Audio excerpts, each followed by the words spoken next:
Jadi sebagai positif. Sakit itu kopat itu positif. Sakit itu kopat itu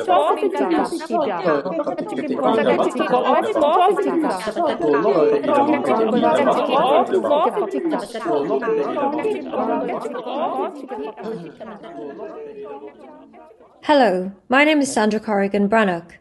I'm an interdisciplinary artist and curator working mainly in performance art. As part of my research into meaningful human interaction and connection via digital means in an evolving world of communication throughout the pandemic and beyond, I conducted a series of interviews on Zoom with invited artists Alastair MacLennan, Irmgard Himstedt, James King, Keike Twisselmann and Sarah Riseborough. The interviews were set up with a 9-question structure with an allowance for conversational flow, as I wanted to create a space where artists were free to express and discuss different topics that arose naturally outside of the set questions. From memory, the lockdown period was my first time to view and participate in live online performance. I wanted to discover if this was also the first time that the interviewees had experienced or participated in this form of performance. I first put this question to James King, who confirmed it was his first time to view and perform live online. Here, King speaks about his first venture into creating performance live online, which he continues as a weekly practice through hosting a live online group performance meet, BBDB, every Wednesday. We all seem to gravitate to performing online as a way to keep that connection going with each other during that time. So how did you find the initial experience of that shift? Yeah, it was very interesting. Originally, I remember trying to actually use the camera and perform in a big space in my back garden, doing a kind of full body, using chairs and objects in the garden for performance, and having my iPad on a windowsill. I couldn't see what other people were doing while I was performing, and I didn't know how the filming was coming out. So it was really just like doing an ordinary piece of performance art, but filming it. So that was how it started, but I didn't find that very satisfactory because I couldn't see what the other people were doing. King felt that his first online performance did not offer the connectivity he desired, so he then moved towards making work in front of the screen. I also felt this desire to move closer to the screen during the pandemic, sometimes even pushing my face within a hair's breadth of the camera. This desire was born out of the need for connection during this very difficult period of time. I discussed the use of Zoom as means to alleviate the sense of isolation during the pandemic with Keike Twisselmann. And I actually really disliked video calls. You know, I felt was very intrusive. But during the time of the pandemic, I really felt the importance of those calls. It was such an important thing to be able to have, that we could communicate with each other and meet up, because it was a very isolating period of time. And I think without it, I dread to think what it would have been like without it. Yeah, I think it's probably the same for everybody, irrespectively of, if you were completely on your own, because during the pandemic, I was completely on my own. I didn't have any family member living with me at the time. I was completely isolated apart from, meeting people shopping with a mask on. To me, that was kind of a very bizarre, almost like, a bizarre concept experiment in like a social experiment, which could turn into a philosophical art experiment, because as an artist, you always process everything in your immediate surroundings and in your every life experience into new ideas and into you reflect on it within a certain strain of thought and philosophy, really. So that was kind of very curious for me to actually be with somebody or a group of people online through a tiny, funny camera, which kind of only shows a funny angle of the reality, really, and yet not be there. I loved Twisselmann's view of looking at what was really an experience of living in what would have otherwise been seen as a dystopian future prior to the pandemic, as somehow a philosophical, artistic experience that one could draw from. But the idea of were we present or were we there on the other end of the screen really resonated with me.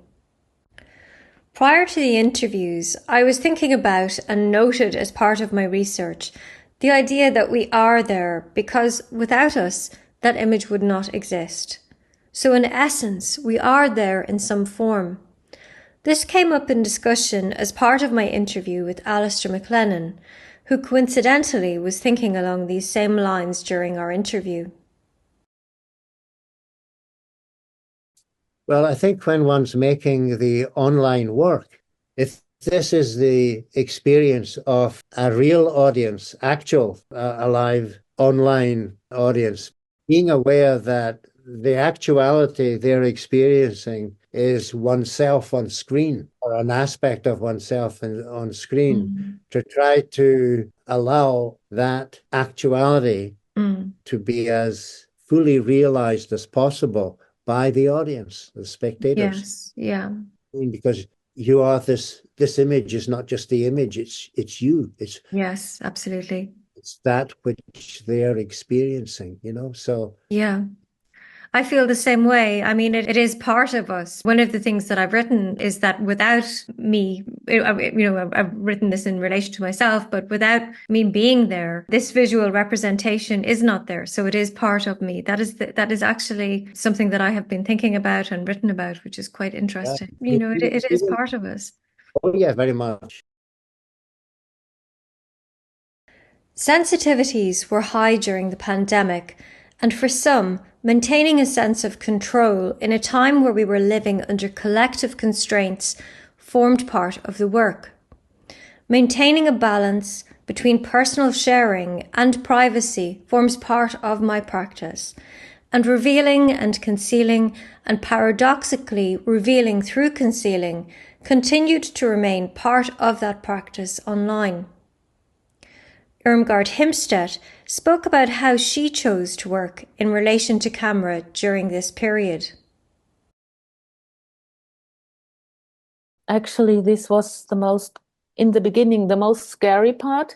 And I saw some people really working with their face and really with parts of the face and being on with the face completely on the camera. But actually I didn't, for myself, I worked more with objects and not so.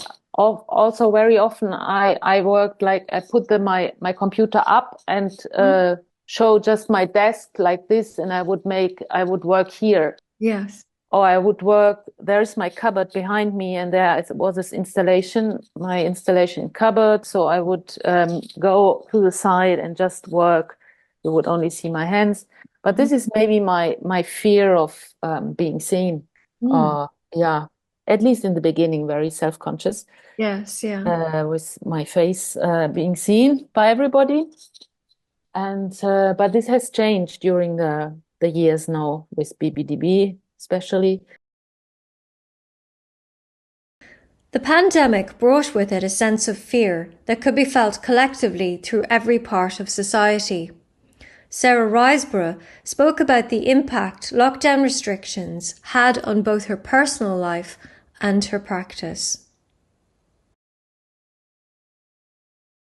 Being very aware of the screen became quite useful for me as a way of mapping where I wasn't actually so concerned with like the internal navigations around a material, which I would be maybe more in a live performance as a dropping in, almost that interactive space, and to regard the screen as a kind of internalized, like a metaphor, and play with the illusion as a way a means of possibly breaking into the awareness of serendipity or the awareness of corresponding actions, of where things were still happening over that range of communication, bodily somatic communication. And the distance was useful personally because even though I really resisted wanting to be affected by the cultural reaction of the instructions, the orders of lockdown, I was really affected by them and sometimes found proximity quite distressing, or I could feel other people's distress. So in more in-person experiences, like going to the shop or whatever, could feel extraordinarily intense. Yes, yeah. And wouldn't unravel. So I couldn't do anything but kind of hold that experience, whereas the online, working with people who are far more aware in their bodies and purposeful in an intentional way, and being able to see enough of that as a reference point was kind of become a weaving of a place, a playful place again. To actually, it's the space to regard what's happening and to notice and to engage.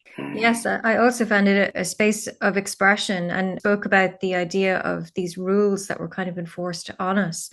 And I found that very difficult, especially during the first part of it. I just, psychologically, it really had an impact on me. And those performance spaces were a space where I could actually express how I was feeling. I felt it was really important. And also the connectivity, because initially for a long, long time, I wasn't even able to go to the shop. I remember actually the first time I went to the shop, I was overexcited. It'd been weeks since I'd been out. And I was just overexcited just to say, hello, oh my God, I'm at a shop. It was quite a bizarre time. Yeah. It was indeed a bizarre time. And I remember feeling the importance of maintaining a sense of freedom within the performances. During my interview with Irmgard Himstedt, she discussed the later introduction of themes. Because now in BBDB we have themes. Sometimes we had a period where we had a theme every week, and everybody would work with the theme. Yes. And we would have connections through the themes. Let's say we started with the color, and we would all work with blue or with green or yellow, and then with transparency or the number 3, we had all these themes. And also sometimes I lose connection, or I don't lose. Sometimes I have to be careful that I do my thing. And I trust that there is a connection somewhere, and it also depends on where my awareness goes. When my awareness goes to what is the connection now between us here? Best is always when there is a connection, or it's more also there is this term interindependency. So we are doing something together, and sometimes we are completely synchronized, and sometimes I feel, okay, I want to bring something in, something new, or I want to go do something in the opposite. And then there is the connection in the contrast, in the opposite of what the others do. And it can even just be an awareness of each other's presence, I find. Initially, when it began, I actually rallied against the idea of there being a theme, because for me, I felt there were so many constraints due to the lockdown and the restrictions that I didn't want there to be any restrictions within the online performance space. I wanted it to stay like an open, free space. I think everything felt very heightened during that time. And how have you found this introduction of the themes that have occurred since? Has it been interesting? The contrast between the idea of the openness of just allowing people to come and bring whatever they have, or this idea of a theme, and how has that influenced your experience of the work? Yes, that's a good question, because also I had the same attitude or opinion as you. Just this to stay completely open, and the people, And actually, this was after the pandemic that we came with the themes, I think. And also, we had themes every week, different themes, and I found this also interesting. So to focused on one material was good. And then there was also a point when we said, no, now we leave it open again. Yes. And everybody does their art. It was interesting to hear Himstedt discuss connectivity in relation to themes and synchronicities within the performances, together with finding connection through an opposite reaction. In discussing connectivity, Keike Twisselmann brought up some interesting insights into the role technology can play within online performance. You know, if you're sort of performing live with somebody, it's always different than through a medium or like through interceptor, because like essentially technology can be either a medium or an interceptor or a disruptor and a distractor as well. So like live is always like a completely different piece of work than, you know, if you're live performing online even, you know, the live being recorded in the same room has a different importance and nervous tension to it. However, if we're kind of like doing it as we do now, like through like Zoom, there's a bit more relaxedness to it as well, because, you know, we can almost choose what we want to show through the tiny little camera. I could have my feet somewhere in a foot bath for all you're concerned, you know, sort of, which I don't, you know, I'm like properly dressed now, but do you know what I mean? It's kind of, you know, there's a different... Oh, trust you. But anyway, like, yeah, there's a different formal informality about, you know, the online, like, sort of situation, really.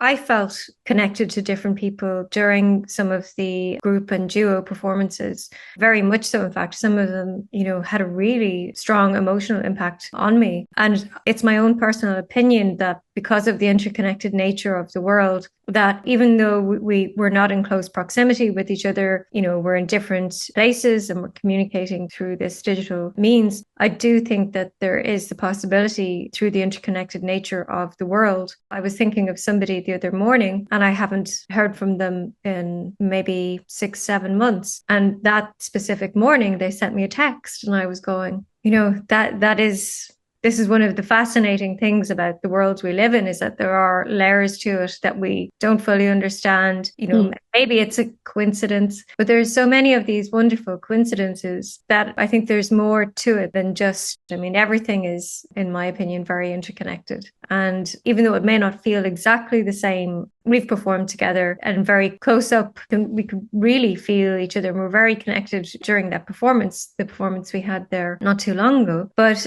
I think I've also felt connected to you online. Obviously, it's not the same, but I think there is a possibility of creating connections through these mediums. There undoubtedly is. I think I wouldn't necessarily really want to get into some kind of esoteric rabbit hole sort of thing, because that's a very dangerous route to go down to. I think, you know, some people could just, you know, lose it. But I honestly think there are certainly some kind of connections we do, not only physically and verbally, but also mentally, you know, like, you know, mind, you know, not mindfulness, but full of certain vibes. It's actually quite difficult. I mean, there are certain kind of vibes, but I wouldn't actually want to, with my educated, my rational mind, I wouldn't want to kind of put too much magic to it. Do you know what I mean?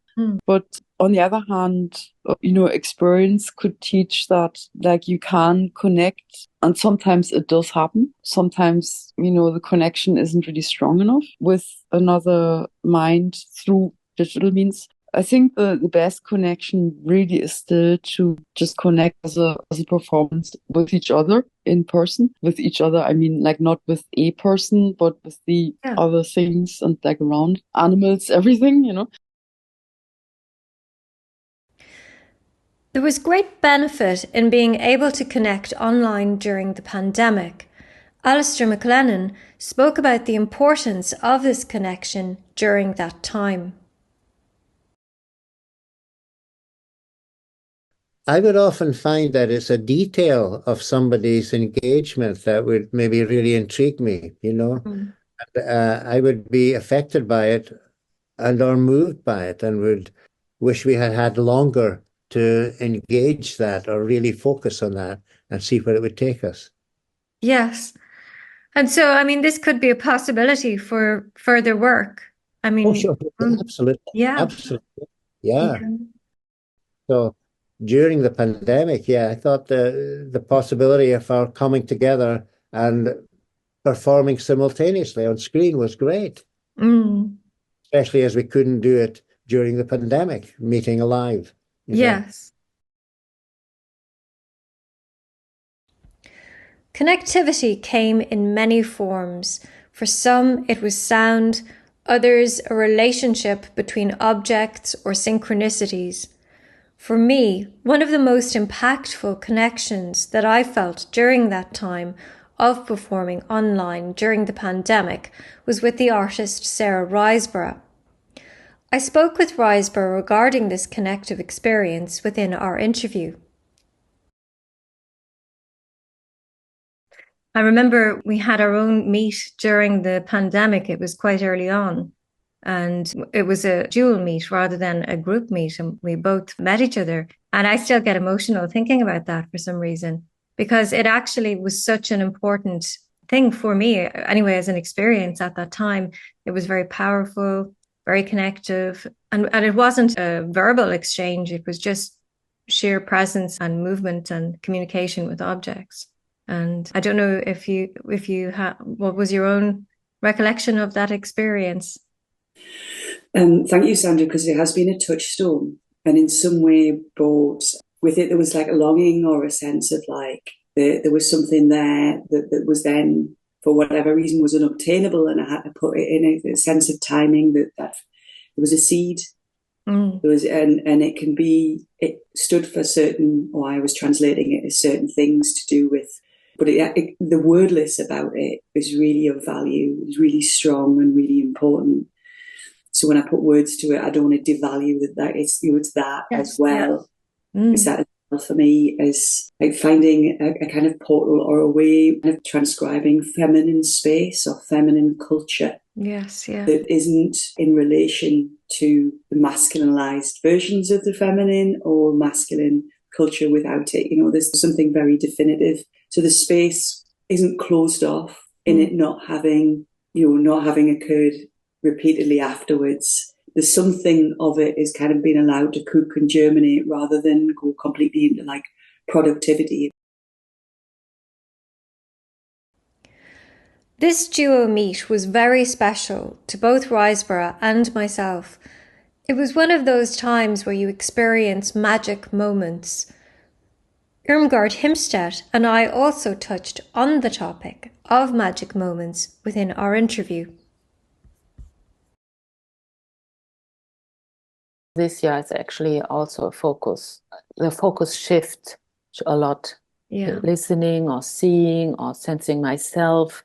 And the best is actually when the whole is connected. So I sense, I hear, I sense myself, I see the whole creation and it becomes a whole artwork. And the best is when all this gets into the flow and with the others, and we have a perfect session. With magic moments. Yeah. Yeah, with magic moments. Performing online became prominent during the pandemic, and for some this practice has continued. King, a continual practitioner of online performance, spoke about recent developments in the progression of his online practice. Well, what's interesting for me is in disguising my face, I've started to cover my face with parcel tape as a screen. And what's interesting to me is that week after week, I've been using the same method. It's like discovering a new form. Right. It doesn't matter if I repeat it week after week in different ways. I would use the parcel tape as a base originally because you can stick things on top of it, which you can't do on your bare face. Yeah. And so I have that I may not do the whole face, I might just use parts of it. And then often use masking tape on top of it, which you can write upon and add language to, and cotton wool. And over the weeks, at first I began, oh dear, I'm just doing the same thing as I did last week. But I found more and more variations of this. It's like saying I'm going to draw with a pencil on a page. I can't do that every week while just drawing pencil on a page. But you can do so many different things with your pencil on a page. And so I've been finding that is very interesting, and still using voice. Yes. And responding to other people. Many years ago, I covered my face in tissue and then masking tape. And I did a performance to camera where I recorded myself putting makeup on the masking. And I had a very unpleasant experience because I only had my holes in my nose to breathe through. And I came up with this idea. I was like, oh my God, wouldn't it be amazing if I got into a bath of water and then the face dissolved off my face? And I was like, oh, this is going to be amazing. And so I filled the bath. I had my camera and I was in my house on my own. And I got into the bath. And little did I realize I got a rush of water, which went, because there was nowhere else, the water literally rushed up my nose into my sinus. Oh my. And I got such a fright. I had to try and get up and try and take it off, to try and catch a breath. And it was so eventually I just left what became a kind of mask in the water and took a photograph of it. But it was I mean, so that reminds me of the progression that happens, which is interesting. That I might have an idea to start with, that I'm going to put words on my face in relation to a particular theme. Yes.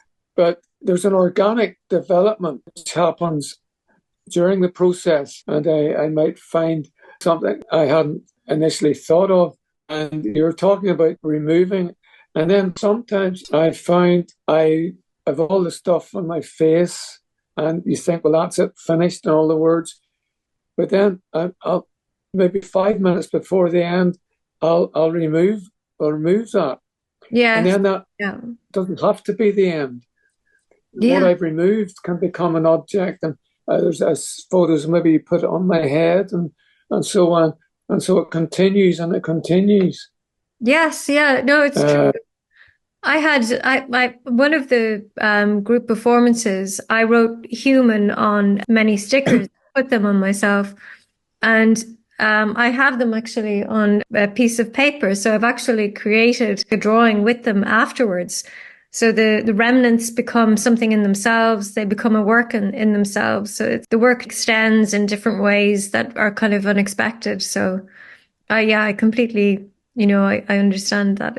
It's a really nice process, actually. Following the interviews, I led an online performance workshop with the interviewees through Zoom, with a focus on embodied presence and connectivity within online performance.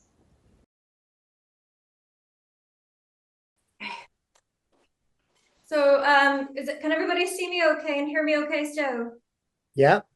Yeah, okay, perfect. So if we just start with waking up the body, so just shaking. So just shaking out the arms. Okay, and shaking out the legs if you're standing. You can move your knees. So it's just to really shake and wake ourselves up. As you can hear from the shake in my voice within the sound clip, I took an active participatory approach to hosting the workshop.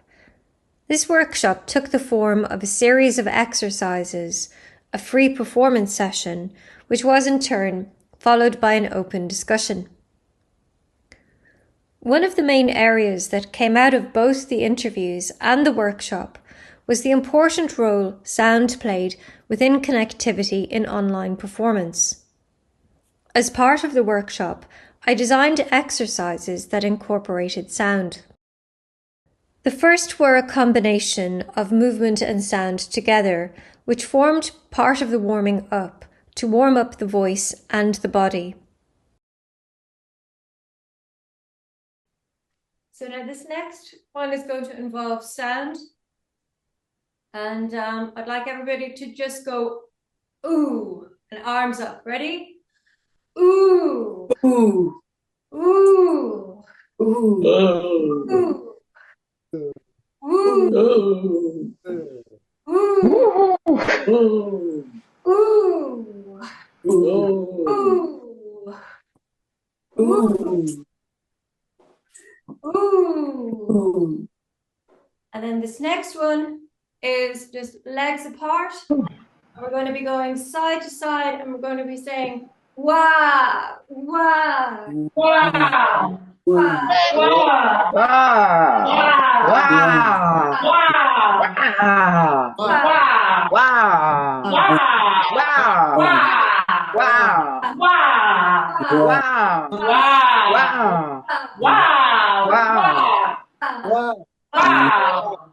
wow, wow, So it's lovely sounds there. That's great.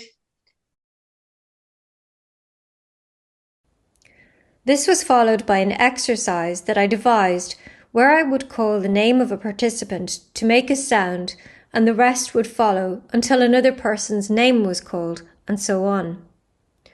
To purely focus on sound, I asked the participants to cover their heads in a piece of material that I had asked them to bring to the workshop. This was an interesting and fun exercise that brought everybody together and gave the participants an active role within the workshop. Here is a selection of excerpts from that exercise. Yada yada, Pachiko. Yada yada pachiko. Yada yada pachiko. Yada yada pachiko. Yada Yada yada pachiko. pachiko. Yada yada Yada pachiko.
Sa tieto sabi ka positive ya.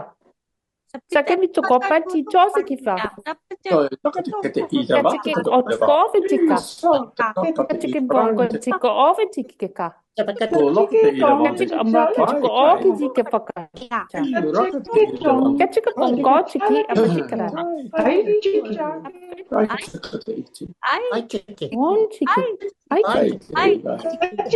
tiki. One tiki. I tiki. Why tiki?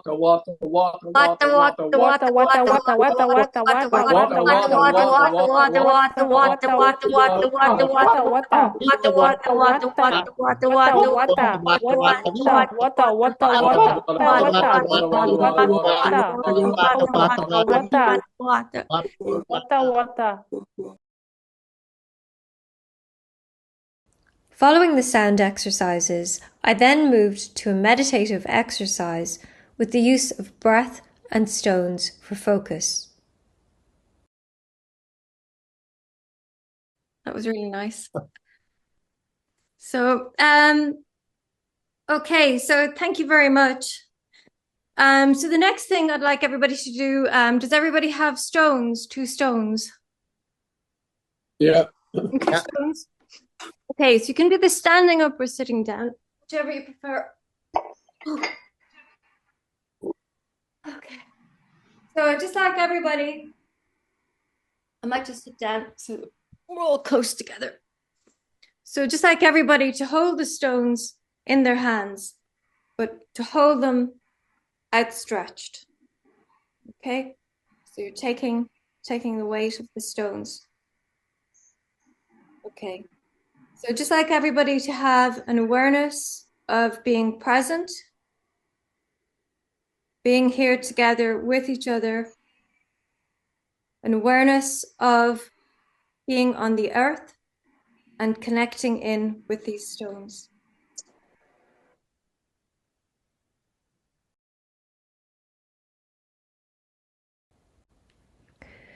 Interestingly, our connection formed through the silence of this exercise, as opposed to the connective sound elements within the previous exercises. Following this, I introduced an exercise that I had created as part of a workshop that I curated, which I titled Process by 5. I initiated this workshop in my then role as Be Beyond project manager, as I was thinking about a way to give different insights into different modes of practice within one workshop. I structured the workshop with 5 intense lead artist sessions, one of which I led, through which I incorporated a focused space with a contemplative exercise that I designed around our relationship to water. I introduced another iteration of this exercise within my online workshop.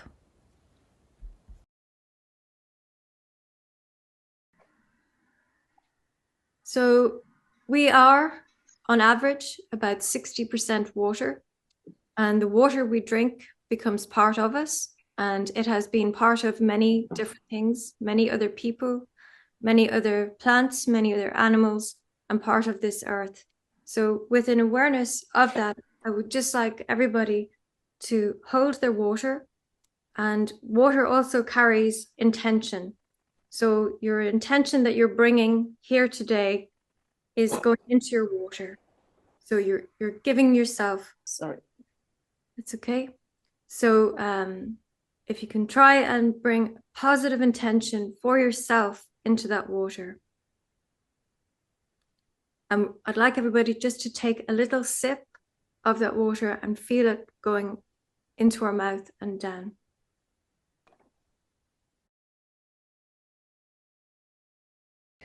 On completion of further workshop exercises, I then held a free half-an-hour performance session as part of the workshop. This was a free and open session, as opposed to the led workshop exercises, which incorporated pre-selected materials. Within this performance session, artists were free to select materials they wanted to incorporate within their performance.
Two copper rings. Bin liner, bin Bound. liner, bin liner, bin liner, bin liner, bin liner, Floating. bin Belongs to a body. liner, bin liner, Boat. bin liner, bin Surface. liner. B. That man's father. Is that father a son? Who is that man? Bye, bye, bye, bye. Beep, beep, beep, beep, beep, beep, beep, beep, beep, beep, beep, beep, beep. Ay, ay, ay, ay, ay, ay, ay, ay, ay, ay, ay, ay. Ay, ay, ay, ay, ay, ay, ay, ay, ay, ay, ay, ay. B. Ay, ay, ay, ay, ay, ay, ay, ay, ay, ay, ay, ay. Ay, ay, ay, ay, ay, ay, ay, ay, ay, ay. Ay, ay, ay, ay, ay, ay, ay, ay. Yeah, yeah, Ay, yeah, ay, yeah, yeah, yeah, yeah, yeah.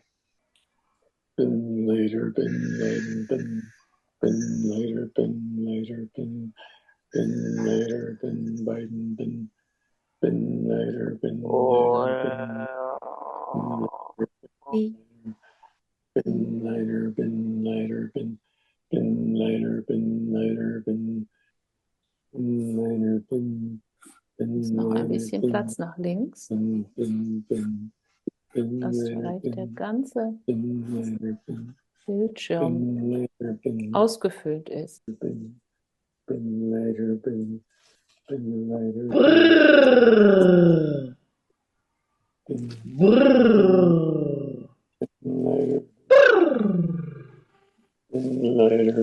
ist ein sehr schönes Wort.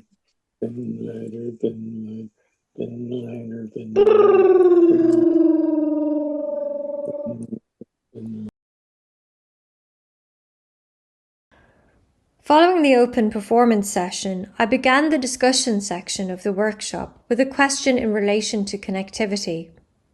Himstedt was the first to open in response to this question, which led to a wider discussion regarding the role sound plays in connectivity during online performance. Yes, I felt actually a lot just from in the beginning of this free session now when I had my red cloth and then I thought, so Sarah put something red over the camera, I think. It was all red and it was, at the moment, Sarah is underneath of my Zoom screen, Zoom window. And so sometimes I build on the red of Sarah and then up. And then also sometimes there was Alastair's, all these strings and entanglements and also this colorfulness. And then also with James sounds, I made a sound like, in connection to James talking, repeating these words. And in the end, I started to talk in German and I said what I did and what I saw. And then also, other people started to talk. Also already Alastair talked. In the beginning, I like this when there are just some words and it gives a whole other dimension to it, like just out of any context, or I don't know, and it brings so much depth, story into it, and associations. Yeah, and Keike was also picking up on James's B for Biden at the start, and then I was picking up on that as well. I was repeating B also, and I really liked the bin liner Biden. He was on the bin. You were using bins, James. It was a very clever play on words, but also in sending a message. Really, I think it was very, very clever. Would you like to talk maybe about that? Well, I did. I was doing it yesterday, actually. I came up with it in a cafe with Corrigan, getting something ready for Instagram. And when I think of materials, I think the cellophane was a material. And I just thought I'd see what would happen when I started with the bin liner, the bin Biden. Yeah. So I like the development because I find I was doing this here, which was quite interesting. You know, I thought that was quite an interesting image. At first, I did it from bin liner to bin Biden, and then the more I did it, the more And then it just, towards the end, then it became as much of the material as I could wind around myself. When I was doing that, I thought it looks a bit like an Islamic woman's dress, but that was just coincidental. Yeah, I think the holes worked really well because you could see you through them in parts, and it was kind of framing your face at times. So I enjoyed the progression, but my only thing, I didn't see very much of what other people were doing. I did, see Alastair's wool and your images, but I didn't see very much. I mean, in the nature of what I was doing, I didn't really see very much of what other people were doing. The voices was good to connect with the sounds. Well, that's actually one of the things that has come up throughout all of the interviews with everybody, is how sound plays a really important part in the connecting in. I feel that too, because at times, I mean, Alastair, how did you feel? Because were you able to see anybody else on the screen because you had the wool up? Yeah, I saw fragments of what people were doing, little fragments of it. Yeah. But I can understand, if there's maybe several people performing simultaneously on screen, I feel that it's easier to make the connections across more fully with the sound. Yeah. And the interconnections. We sometimes can maybe miss out quite a bit on the visual intercommunication. I feel that sometimes it's easier to do that when we're doing it in a fully embodied live manner rather than through the digital technology. Yes.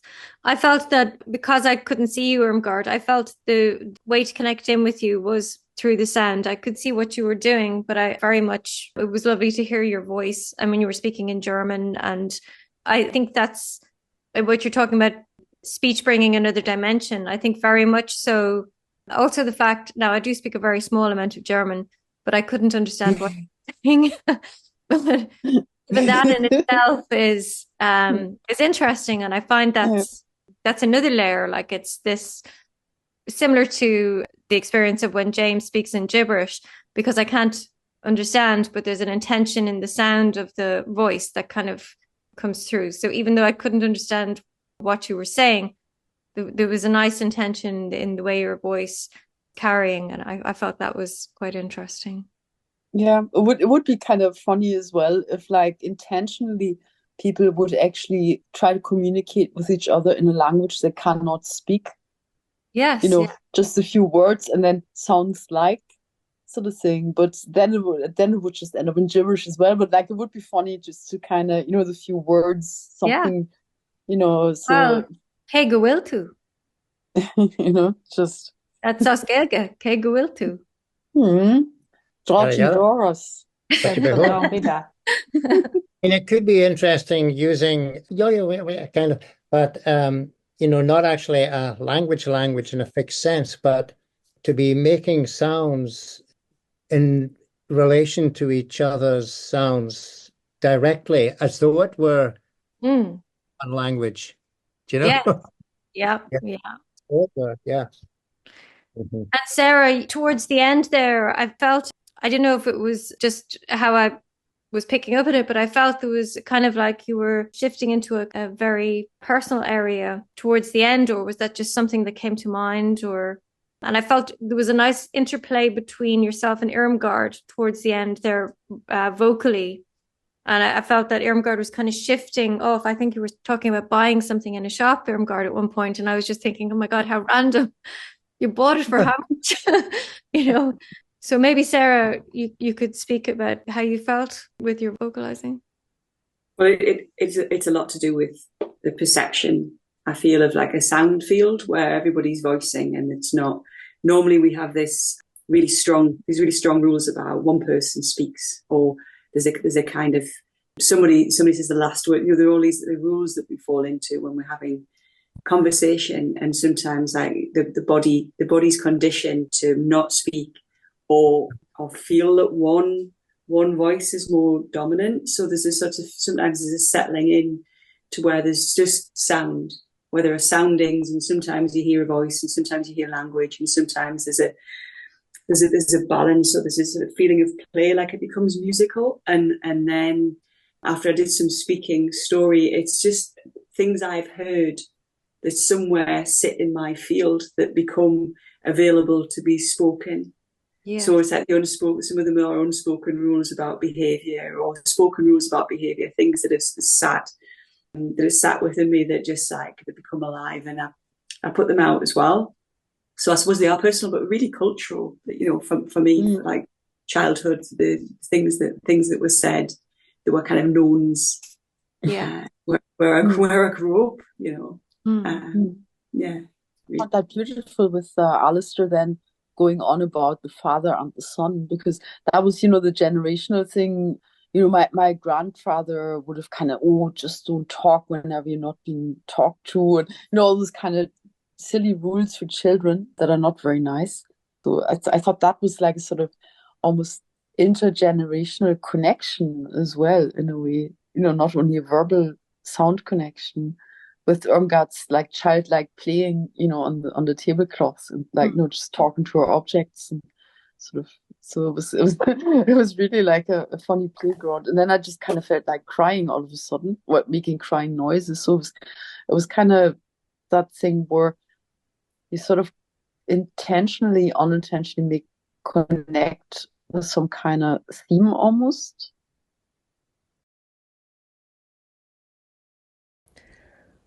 While I personally held an aversion to predetermined themed performance within performance meets during the pandemic, Twisselmann had picked up on an interesting development which could be viewed as an emerging theme within this session.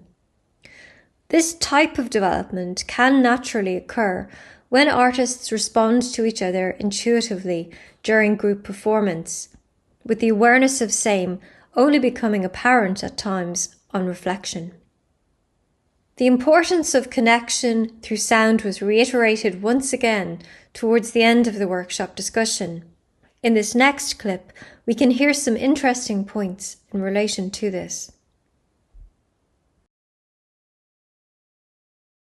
I feel that with language, with speaking, yes, I feel more connectivity with the speaking, a little bit more than with the visuals, because one's very, very conscious of the rectangular frame that's surrounding everyone.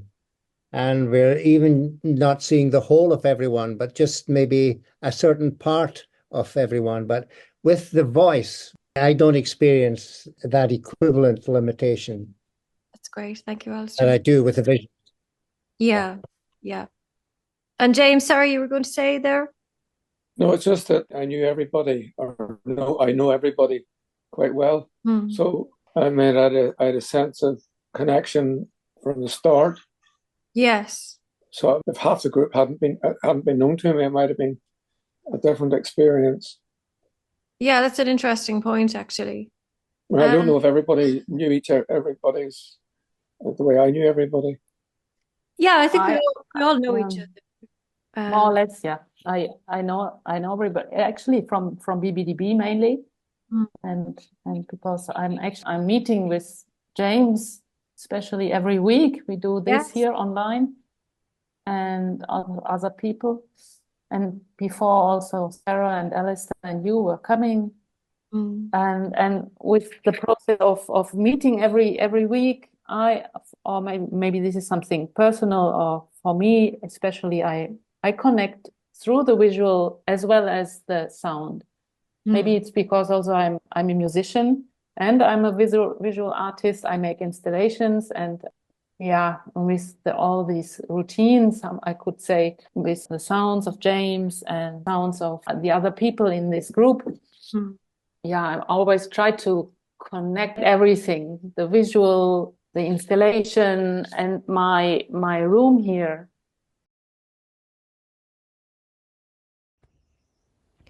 Following Himstedt's response, I posed this question of connectivity to Riseborough. Yeah, there's some ways that I suppose connectivity communicates in terms of comfort to there's impulses to work towards or to acknowledge the screen or not, and to feel that's a screen image, and to feel and kind of locate myself. There's a sound, there's an activity, there's a material or whatever, like sort of in thought, which helps make this web. But then I feel there is connection, even though it's not like a specific thing starts to happen when I'm working in a particular way, like when there's flow in something, and when I start trusting what I'm saying without messing with it first, then I feel that's because I'm in some community of reception, and not necessarily feeling like, oh, everybody's listening to me, but there is some sort of reciprocity that's at work at that point. And it's really nice to feel like there's certain exercises and ways of coming into the body and coming into the body in connection with natural materials and natural environment, which also kind of expands that sense. Yeah. I found the process of the interviews and the workshop a really rewarding one in terms of research. I gained deeper insights into the participants' ideas around connectivity in relation to the importance of sound within online performance and many other aspects that came up throughout both of these research processes. I feel that going forward, there is more to explore and expand on as this medium continues to develop. My name is Sandra Corrigan Breathnach. Thank you for joining me on my journey with Alastair MacLennan, Irmgard Himstedt, James King, Keike Twisselmann and Sarah Riseborough in exploring meaningful human interaction and connection via digital means in an evolving world of communication throughout the pandemic and beyond. Bin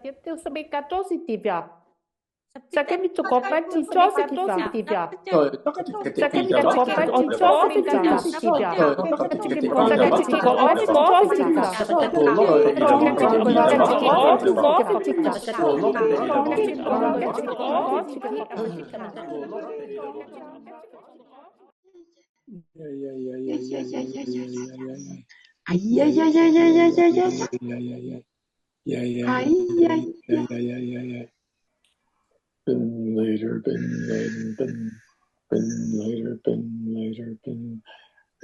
later, bin Biden, bin later, bin later, bin later, bin later, bin later, bin later, bin. Ist noch ein bisschen Platz nach links, dass vielleicht der ganze Bildschirm ausgefüllt ist.